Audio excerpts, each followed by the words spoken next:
Let's go ahead and get started. And so we have Stuart and Susan on. I think there's a handful of other people that may come on later. I know David Robinson has a conflict because he's going to be leaving town tomorrow, so he won't be joining us. But let's go ahead and get started, all right? Yeah. Let me figure out how I can do this here. Share screen. Okay, can you guys see my MRIS? Yes, I can. Okay. Yes. Okay, so I wanted to share with you guys, I just have this new deal. Well, it's actually an old deal that I've been working on for the last year out in Stafford. And the short sale was reapproved again, but the reason why we had to do this whole process over was because the seller disappeared. He went to Honduras, never communicated with anybody when he's going to come back. So we couldn't buy the house because there was no one on his side to sell it, to sign for it. Anyways, earlier this year, we got in touch with him again saying, oh, I'm back from Honduras. I'm ready to sell the house. So I said, okay, let's restart the process. And the bank reapproved everything again for the same exact price of $140,000. So let me go ahead and pull up the property real quick. This is the one you were telling me about, Jan. Yes, a long time ago, right? Remember I lost it and then it came back? Why? Oh, okay. So that way we can kind of get a chance to understand the process of everything. Oop, where'd it go?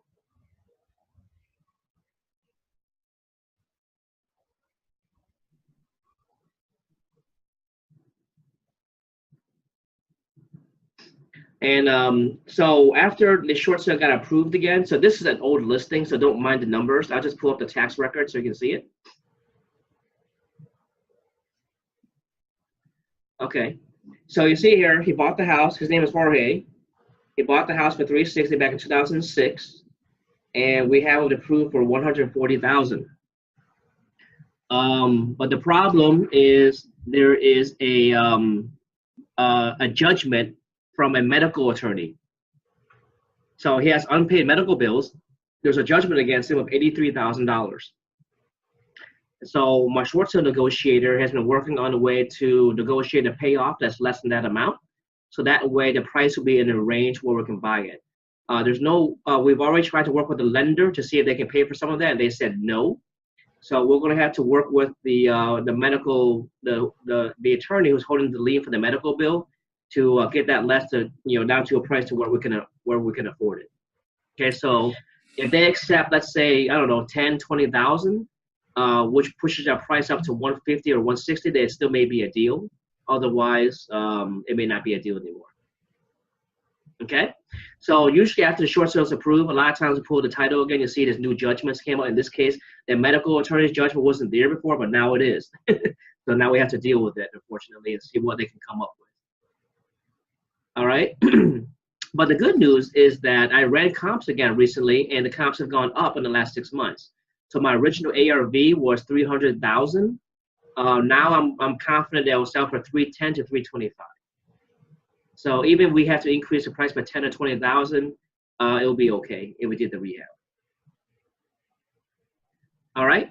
Have any questions about that?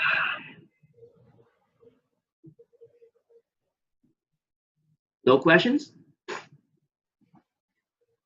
You guys still there? Can you hear me? Yes. No questions. Good job. Hope it works out. Yes, hope it works out.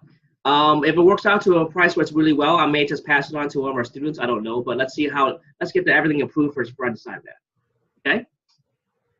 All right, and then I talked about at the event on Friday, we talked about our property on 2120 Rampart Drive, getting our contract. Let me put that one up real quick.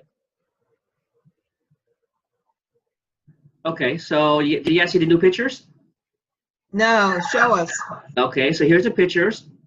We changed the garage doors. Okay, changed all the lights.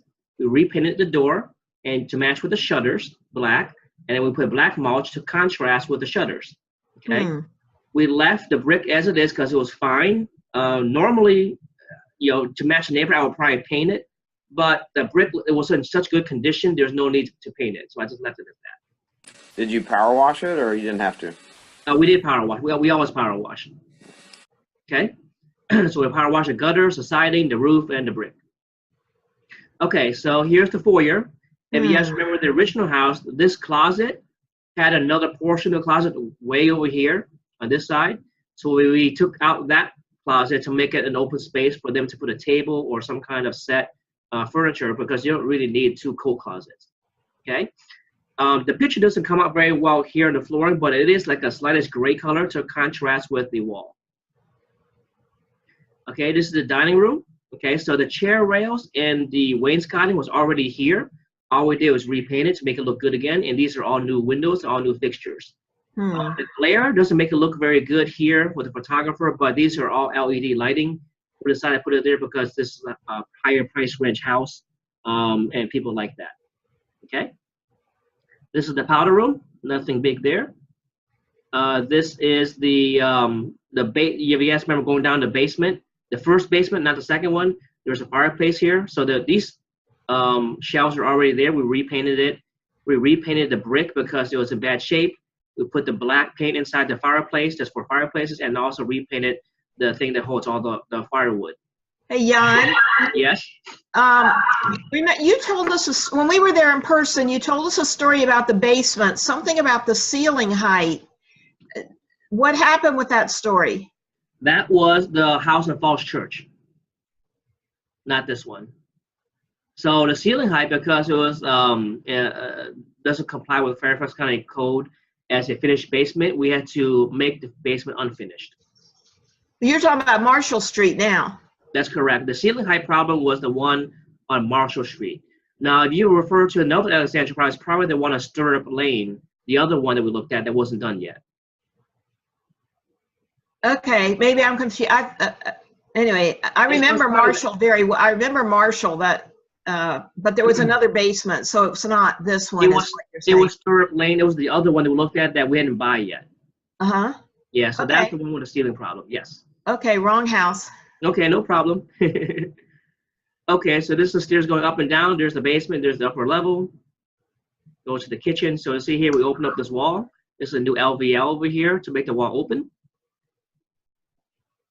And we decided to put a pantry right here next to the fridge. And then the fridge right next to the pantry. And then we got a wall oven and a microwave here. And the second oven's over here with the stove, and then also the range. Since it's such a big kitchen, you can only do so much with cabinets, so we decided to go ahead and add a wine cooler and another sink over here for people who want to entertain. But this is a lot of cabinets, right? Oh, Jan? Yes? What about the height of that microwave? I mean, that seems awfully high. Actually, in my house, it was around the same height. We have the refrigerator the same exact way, the microwave. Well, it is a little bit higher, probably about 4 inches. You're right. But for me, as a short guy, my microwave was fine, so we figured this is fine too. Right? But usually, I wouldn't like it. I tell you. Yeah, I understand. I mean, for people who are our height, we wouldn't like it. Yeah. But good thing that the population doesn't have a lot of people our height. Oh, gee, thanks, Jan. I notice you don't have an island. Did you have a discussion about that? Yeah, so remember the previous owner had an island here, but it was done incorrectly and illegally. Legally, in Fairfax County, you need 36 inches of walkway, and on either side, there's only 30 inches. So there's no way to fit an island here legally. Okay? Unless you took out everything on this side and just had one island in the middle. But, then you have a lot of dead space between the dining room and the kitchen. That is beautiful. If they want one, they can put in some sort of a portable island. Right. Or maybe a smaller island or something like that. Yeah, Okay. that's beautiful. So you remember before they had 2 dishwashers. We took out the one dishwasher and just replaced it with the one. And then they had 2 stoves. We just put one stove back. And then we put the wine cooler on this side. Okay. Very nice. And then, of course, all soft closed drawers and a lot of lighting because there's skylights here already built in. A lot of daylight. So this is the 12-foot ceiling room, the great room. We replaced all the patio doors, all right, and just repainted everything. They had built-in speakers, but they look really old. So I asked them to just remove everything and just, get rid of it. So the basement bathroom, the ceiling is a little lower than compared to upstairs. So we put vertical tiles to make it look taller. All right, this is the bedroom downstairs. This is the master bathroom. Got double vanities that we added here with a jacuzzi tub, the tiles, and then on the other side, we got the standing shower and then the toilet. Hmm. Okay, Very nice. so when you open the door, you can't really see here, but this is the door. When you open the door, the first thing you see is this beautiful vanity and then the shower on the other side. Wonderful. Okay. All right, the bedroom. So this is the other hallway bathroom. And then another bedroom, another bedroom, another bedroom. This is the second basement, the one that, remember I told you, Stuart, if you remember correctly, when I first did the open house, I said, go in this house for $100,000. Remember that? Yeah. So this was the $100,000 basement. So most people would have missed this because they would have thought that door in the staircase was a storage room, but it's not. It leads to another basement. Okay. In the garage, we repainted the garage and the walls, and we put the flakes on here to make it look nice. So the guys love this, and the ladies love this as well because it looks clean. It looks new. It looks new, exactly. So it got the garage door openers and then the doors, and then the backyard. Okay. There's dual zone ACs, and the condensers out here were rusted and look old, but they were actually pretty new units. They're only 10 years old. So what we did is we took out the grills that were rusted, and my guys sanded it down and spray painted it to make it look new again. Good. Okay, so there's a cheap way to make something look new again. Okay, and that's it. The stone patterns are all here already. So we just power washed it and repointed some of the mortar that was missing. And one of the challenges about this land here, if you notice, there's a line right here. Can you guys see that? Like a little walkway. Yes. Yes. The reason why was because the grading of this house was done very poorly, and so when they regraded everything and regrassed everything, it's now sloping away from the house, but the backyard is sloping towards the house. So what they had to do was, slope it to this little channel here, so when it rains, the water flows into this little pathway and outside to the street. So is that a French drain then? I'm not sure what to call French because there's really no drain. It's just a little river of water where it can flow out to the street. And the reason why we can't make it go to the back of the house is because there's another house in the back. So that will ruin their yard. So we had to make it flow towards the street, which is where the sewage is. Okay? All right. Otherwise, I remember before they did this, I would walk in the back. Jan, excuse me. That to me seems like a terrible solution if you're buying a house, to know that you've got this drainage that's going around and like forming a little river whenever it rains. Did they say anything about it? Did you have to explain that, the realtor? No, not at all. And actually, this is not too uncommon. Even my house that's built in 2008 in Dominion Valley, in the back, to code, what the code says in the county is that if water sits in your lawn, a puddle after it rains for more than 24 hours, then you need to regrade. But after 24 hours, if it rains, if it no longer is a puddle, then you're okay, right? So even with me, when it rains really hard, I see a river in the back of my yard, but once it's done, the river is gone because it drains into the street and it dries quickly. Well, ours does because we have a French drain where it actually, when it goes the path of the water coming off the house, it has a big hole and it has a tube, and then it's got rocks that it kind of disappears. That is the expensive solution. So this is the cheap solution, and you can always do the expensive solution as well. And it's all the preference of the. So you're not going to like having that all the time. Well, luckily you're not buying it. Right. I mean, for me, the builder did what they did too, but then I didn't like the fact that when it rains really hard, the gutters pour all this water into my lawn, and there's a puddle in a river there. So I had to do some guys come in to install downspouts. That way it goes to that river all the way to the back instead of sitting there by my house. So the new owner can do whatever they want to after they buy it. Yeah. Okay. So for the purpose of selling it, there's no need for you to waste money because you're not going to live there. Yeah. Okay. So we did everything to code, and it passes as long as water doesn't sit there. Okay. And the reason why the grass is not growing is probably because it rained recently, and then it washed away all the seeds. So, but anyways, but before we did this, every time I walk in the backyard, it was always muddy. I always had mud in my shoes Mhm. and had to wash it off later. But now that's no longer the case. All right, so let's take a look at the history of this one. We bought this for, it's not listed here, but we bought it for 500,000. Right now we have it on contract for 845. Assuming it closes, then that would be a pretty decent profit for this deal. Stuart, do you remember how much I advertised this deal to sell the ARV was?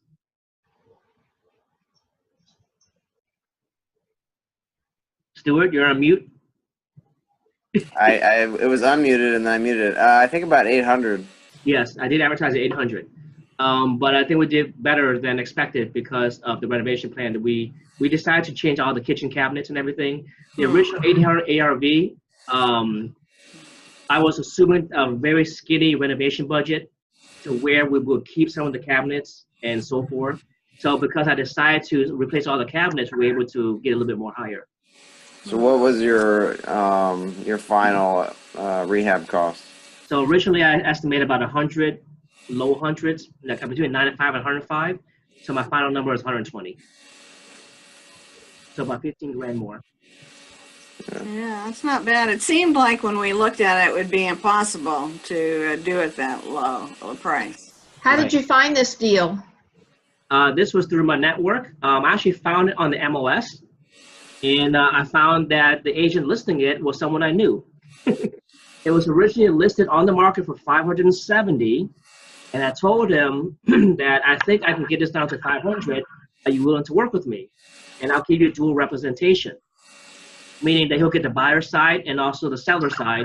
So he got the full 6% commission instead of just 3%. We're excited about that. And then as a way of saying thank you, I used him again to list his house because I saw he was a very good performing agent. So he got 3 commissions from the same house. He was very happy. Was the house vacant or was somebody living in it? It was vacant. They had already moved to New Hampshire. So it was on the market for 570 and you offered 500. Yes. To me, that seems like a huge drop. What did Absolutely. We had to justify it. Well, say more about the conversation. I think anybody would say no if I offered 500. Well, this is a short sale, so the seller doesn't lose anything anyways, right? Okay. It's just a question of can you convince the bank to go that low? And in this case, they did because they probably didn't see the basement downstairs, right? When a bank short sale does a BPO, they always go and send a BPO agent. They pay them $50 to $75 to do a BPO. They're not very motivated to get it accurate. So all they're going to do is go there, take a couple of pictures, look at comps, and then say how much the house is worth. Most likely, they probably didn't see the basement. And what about the basement was to your advantage? What are you saying? Well, if they didn't see the basement. More square footage. More square footage, basically. Yeah. So the bank did not take that into consideration? Well, not the bank, but the BPO agent. Yes. But even if the BPO agent had done that, we would have convinced them otherwise and disputed the validity of their number. Okay? Yes. Okay, so let's run through some numbers real quick. So that one, let's assume it's 845. Oops. Bought for 500. Whoop, not 5 million. Hold on. Let me share my screen for you guys. 1 second. How do I do this?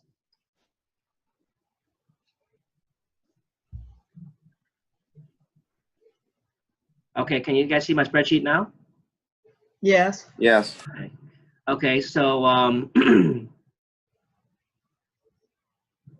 the loan was 505. And my loan here was 15. Let's see, there was no HOA. It was roughly 8,800 per year divided by 12. Okay, big house, so utilities probably 300 a month. The rehab, let me go ahead and.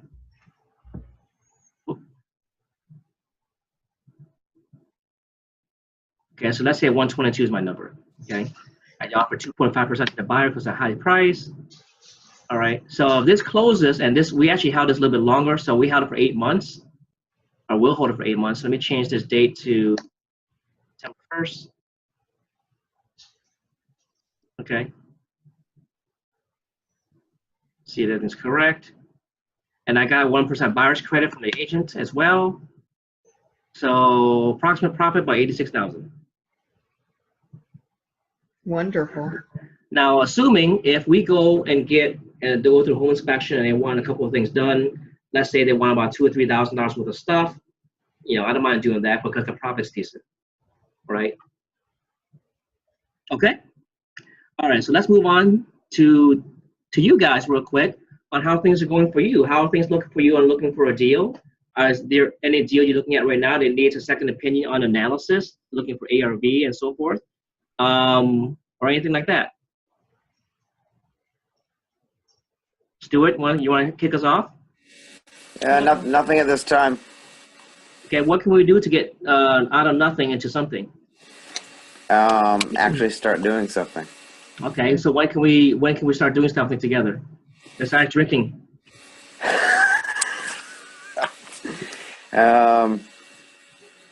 Very soon. Okay. Got to sort out the job thing. Okay. Yep. Sounds good.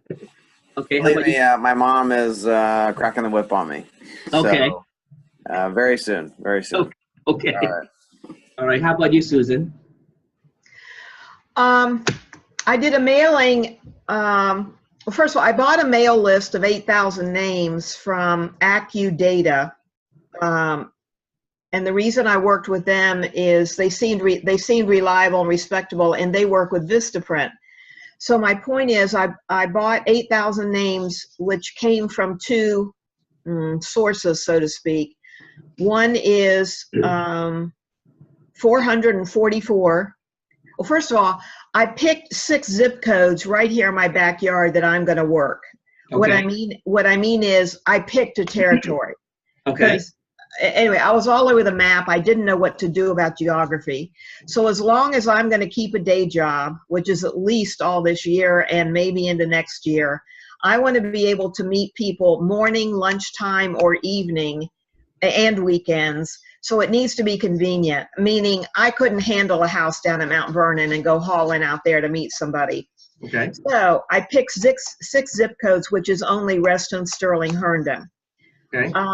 In those 6 zip codes are 444 absentee owners Okay. that live out. They don't live in Maryland, DC, or Virginia, but they live in the other 47 states. So the reason I chose that layout, so to speak, is I want somebody in Hawaii to have to fix a toilet in Virginia and get tired of that. Okay. and sell the damn house. Right. So somebody who lives here, lives in Reston or Virginia and owns a house here, it's real easy for them to come over on Sunday and fix a toilet or send a local plumber. Anyway, so I'm looking for somebody who would be motivated only by distance. Okay. The other thing was so that was 444 absentee owners who live out of state in my 6 zip codes. Okay. The rest of the 8,000 are 50% or more equity and have owned the house over 10 years. Mm-hmm. So I was looking for high equity and at least a length of ownership.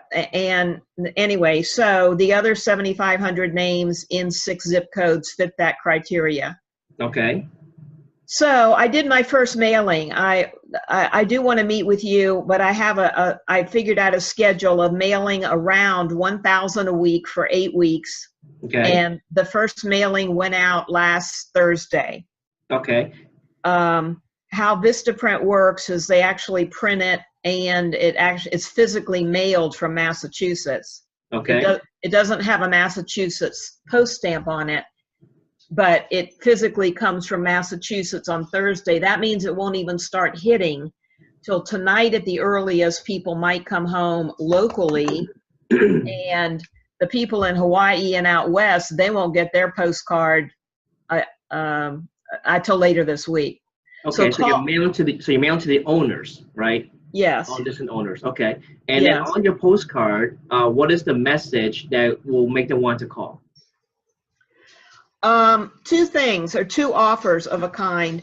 One is it's the postcard that you've already seen, where it has bullets. It says up at the top, it says need to sell, we buy houses. Then I have bullets, absentee owner, foreclosure, inherited house. I have like 9 different bullets.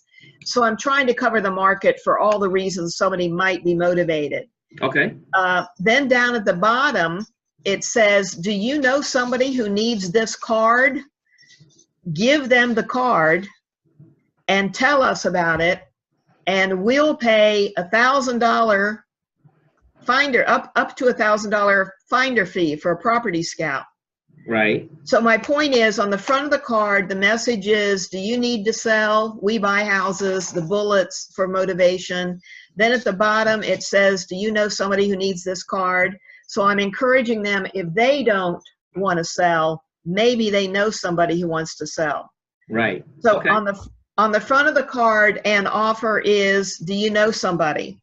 When you flip the card over, there's a short message that says, life-changing events can be stressful. If you have changed jobs, inherited a house, health reasons, etc., we want to talk to you. We're offering a free consultation, private, etc.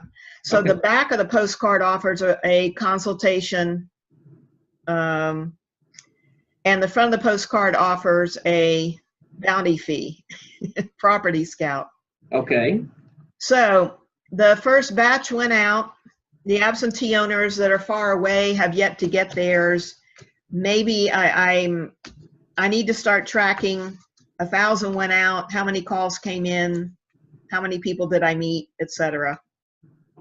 Okay. So, and then the way for them to call you is through either your website or a phone number you have on there, right? yes, the phone number is actually my VA, and he has a script and he captures the important data, and then he calls me and he ends it by saying, I'll pass all this on to Susan and you'll hear from her right away and she'll come meet you. Okay, sounds good. After I further qualify them. Okay, so your first batch is going to be received later this week. Yeah, they may start, the local ones may start tonight. Okay. So anyway, so this week I should have some calls. If not, I'm going to be damn discouraged, but I have batch 2 and 3 all ready to go. Right. Well, don't expect any calls your first week or even your second week. So if you don't With the same addresses you're going to be sending it to next month? No. I'm doing 1,000 a week for 8 weeks, which takes me to September 1st. That's right. 4 weeks in July. You and want to 4 hit weeks the in same August. ones 8 times. No. No. Well, I'm saying no. I'm doing 6 zip codes. Oh. So each zip code is a slightly different amount, but it's about 1,000 per zip code. Okay. So remember, so if you have a list of 8,000, Susan, remember your first exposure to that list won't carry much weight. It's only when they received it several times before there's credibility and there's awareness of what they've seen for them to call. Main reason why people don't call is credibility, right? You kill that by repetitive advertisement. That's why when you hear things over and over again, you're more likely to call because it's credible. So if you have a list of 8,000, yes, you're going to do your first 1,000 a week that will take to September. But in order for it to be effective, you definitely want to keep on doing it later on. Or if you want to only do 8,000 to a budget for September, maybe do the first, 3,000 repetitively from now until September, right? Or something like that. So that way to get the increased awareness. Yes, and I want to talk to you about that. As of September 1, in my schedule, there's an evaluation line that says how many cards went out. The answer is 8,000. How many calls came back, how many appointments were held, how many deals were made. Even if that's all 0. Okay. Then September 1st starts the same mailing all over again. Okay, perfect. So that's good. And then and that continues until you stop it, right? Yes. Okay. Okay. So, All right. So that's just the expectation that, because I know sometimes it can get discouraging if you didn't get any calls in 2 months, but you won't, you got to keep on doing that until you get that consistency out there for the same addresses. Then you can start expecting a regular stream of calls coming in from that advertisement. yes. Now, what I'm actually looking for is what I call 3 prongs of marketing. What I mean is I don't want to count on only my mailing. What Sure. if what you said is true and I get no calls from now to September? Right. I'm going to have a problem with that because I'm spending thousands of bucks. Right. So the second prong of my marketing, which is why the computer was important when I met with Ari, is I want to get on MLS in my 6 zip codes, and I want to be looking for help me with the language, the sales price is less than the Tax assessed value. Yes, thank you I needed the language. So that's my second prong of marketing. And I'm not sure what my third prong of marketing is. I want to talk to you about it. I sent you an interesting approach today that came from a TV commercial, of all things. Okay. And I want to talk about that. That was really intriguing to me about his approach. So when we talk, we're going to focus on no more than 2 things, though, okay? Because we got to always, the biggest mentors I've heard of all the time is that you always want to focus on one thing, right? But in real estate, you can do probably 2 things, but as long as you focus on it and not spread yourself too thin, and you can become competent and masters of that 1 or 2 things they're going to focus on to get leads, right? The biggest reason why people don't get deals done is because they're doing too much and too little focus. They're doing too much activity, but too little focus, right? So in order to succeed and get a constant set of leads, we have to focus our activities consistently over time before they bear fruit. So let's choose 2 things. That's why we mentioned before that the 1 or 2 things that we choose should be this or that. And we chose direct mail. And I encourage you to look at MOS because it's free, right? It doesn't cost you anything, but it just costs your time to look at it.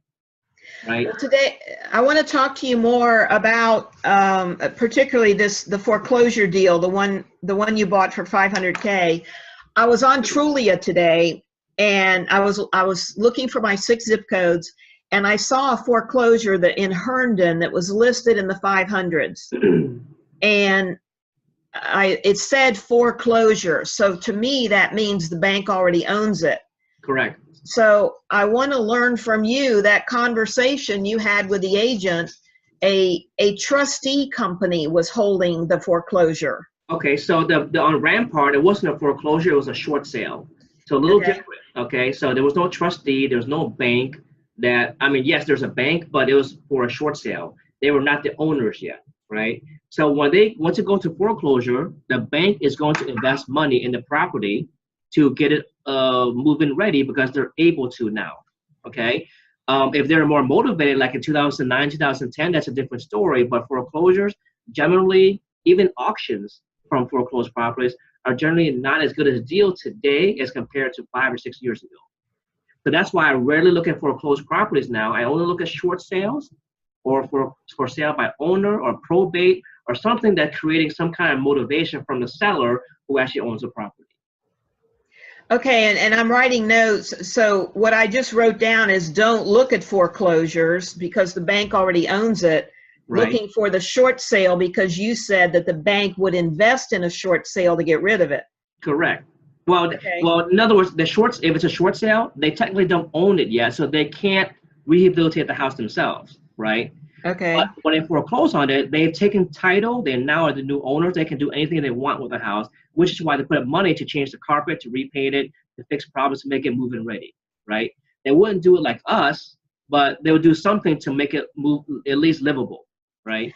Now, when we're searching through MLS and putting in keywords, is short sale a keyword? Will it be in a listing? You'll be clicking on the type that says potential short sale. So one of the videos that we have on a mentorship package, which is the one how to use the MOS, talks about how to search for deals like short sales. Okay, and in MLS, the type of deal is potential short sale. Yes.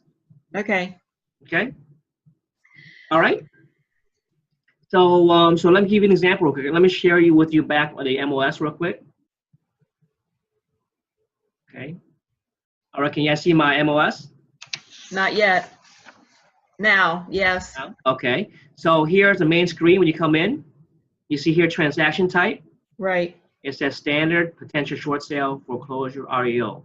Yeah. So you can search by potential short sale. So let's say I always want to look for things that are active, on contract, okay? And let's say I want to look at Woodbridge. So 22193. Okay, so we want active and contract both? Absolutely. Okay. Okay. And so right now in the zip code 22193, that's in Woodbridge, you see there's 21 matches. So I'm going to see the results.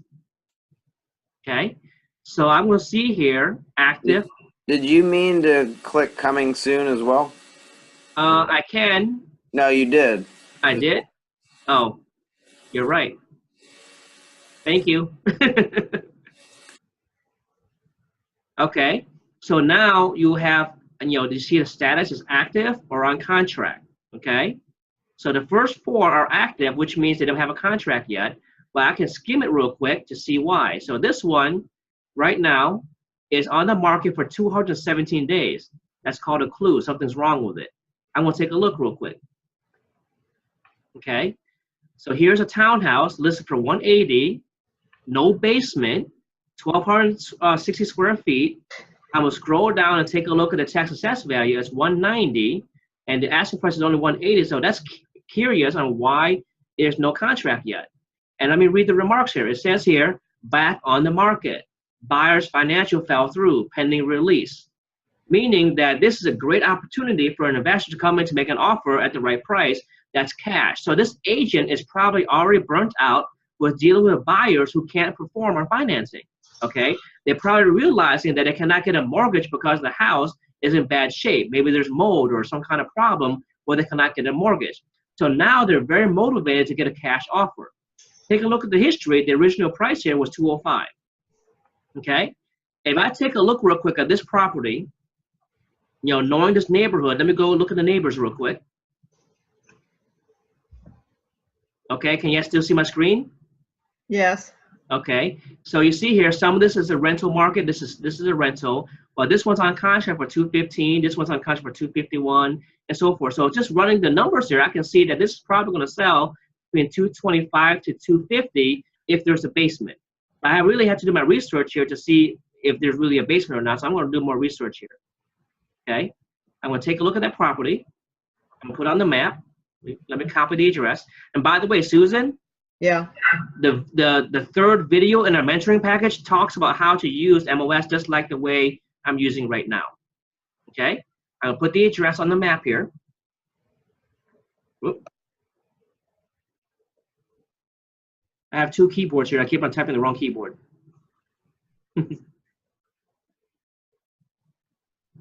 Okay, so I'm going to the map with this address. Remember, the house had no basement. It's 1,260 square feet. So I'm going to run comps in this neighborhood of townhouses. You see here, the neighborhood runs all the way down here and all the way back up here. You see, these are all townhouses, and these are all single-family homes, just by the map. Okay? So I'm going to run to see what's sold, and that's not a short sale, in the last year or so, let's just say. And I want to look for stuff that does not have a basement, because my property had no basement. And here there's 13 matches. Okay, so here, with no basement, whoop, and it was 1,260 square feet. The first four, well, let me sort it to 1,260 square feet. Okay, so going down, there's 1, 2, 3, 4, 5, 6 houses of the same exact type, and they're selling between, let's take a look at this one here. It's not updating your screen at the moment. It's not? It zoomed way in. Not sure. Okay, 1 second. Maybe refresh. 1 second. Okay, can you see it now? Yes. We can Okay. only see I can only see the one listing for Okay, 1 second. EAME Ames Lane, EAMES. Okay, 1 second.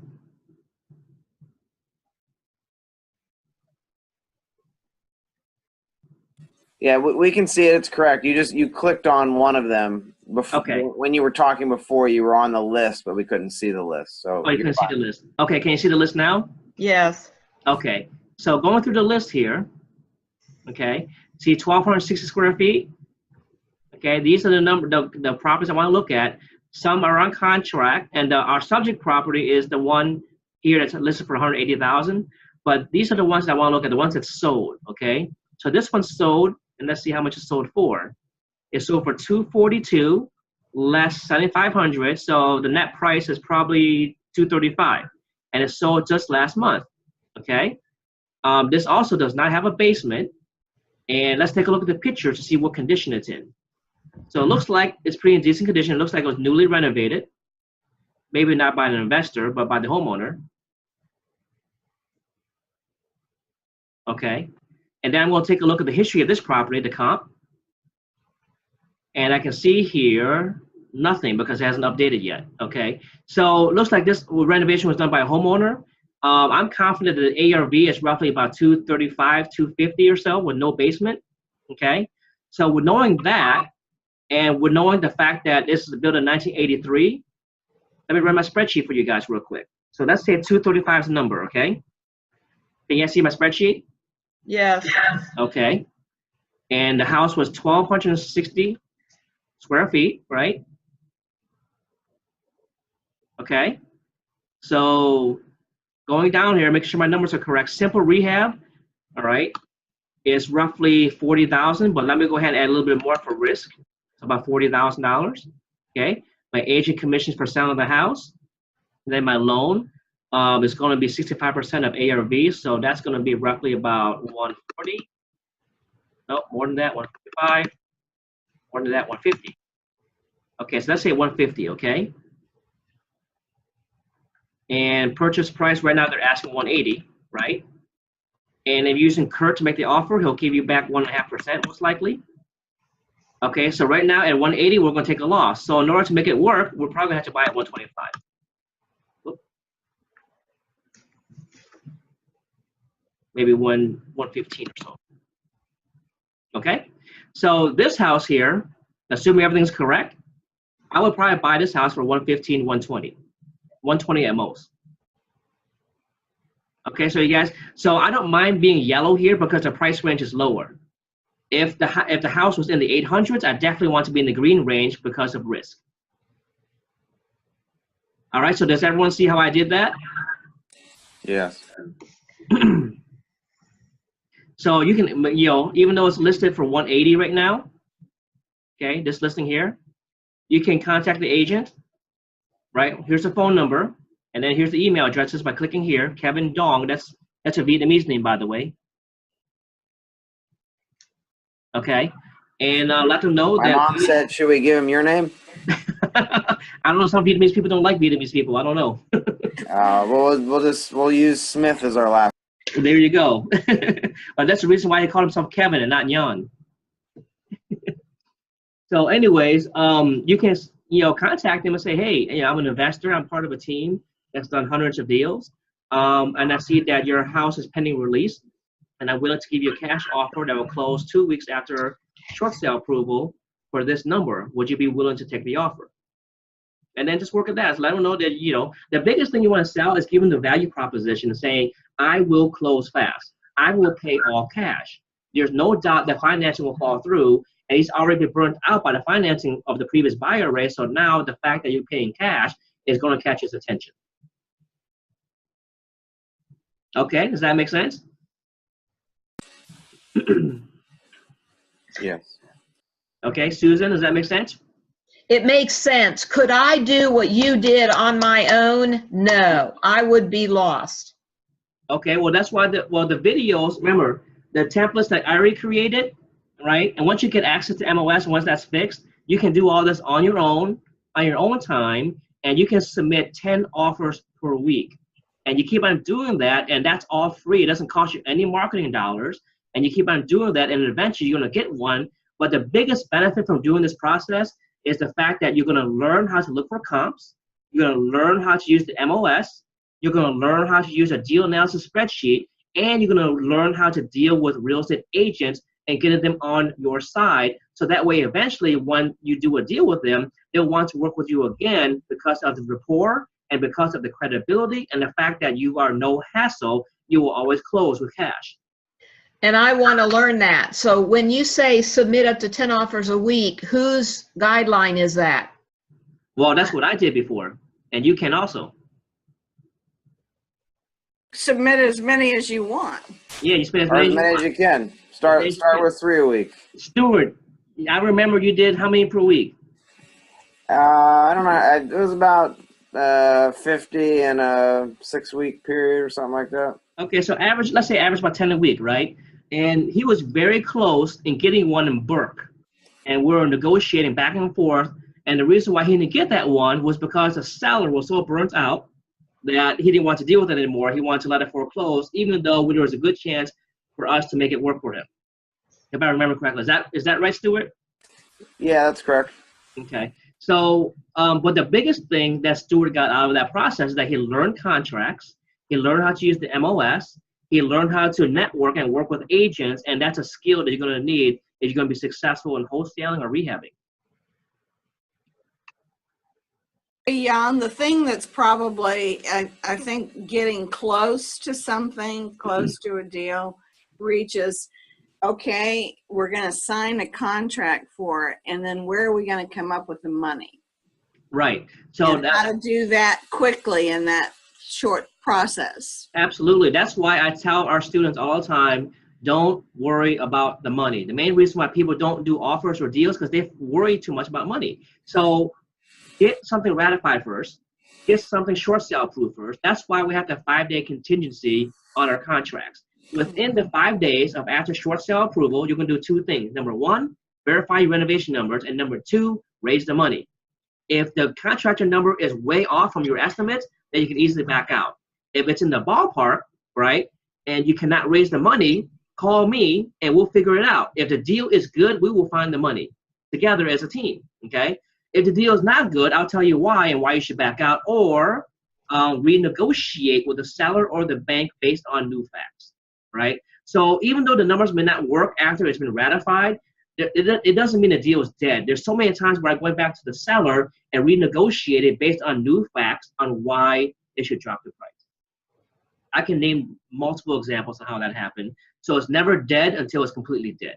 I don't give up until the seller just disappears and won't answer my call anymore, right? So I keep on going at it and giving them options to get to work with us. Okay? Okay. Has that been helpful? Very helpful. Okay, so the biggest takeaway I can give to you is the skills you'll learn from the process that I'm trying to teach you guys to do.